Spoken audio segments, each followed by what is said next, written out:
இப்போ 23வது கேள்வி 2023-24 பேப்பரில் 23வது கேள்வி.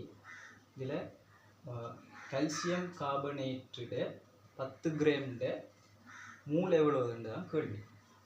இப்போ கால்சியம் கார்பனேட் அதில் தரவு தரப்பட்டிருக்கு. கால்சியம் கார்பனேட்டு 100 சொல்லி தரவு தரப்பட்டிருக்கு.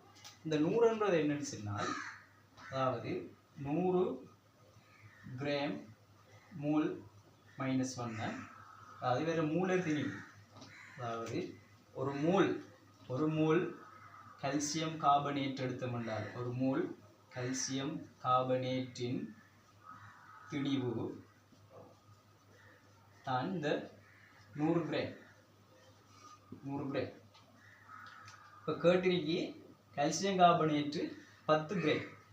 அப்போ 100 கிராமுக்கு ஒரு மூல் என்று சொன்னால் 10 கிராமுக்கு இங்கே 10 பிரிச்சிருக்கு, இங்கே 10 பிரிச்சு தசம் ஒரு மூல் தான் 10 கிராம் கால்சியம் கார்பனேட்டின் திணிவாக இருக்க போகுது.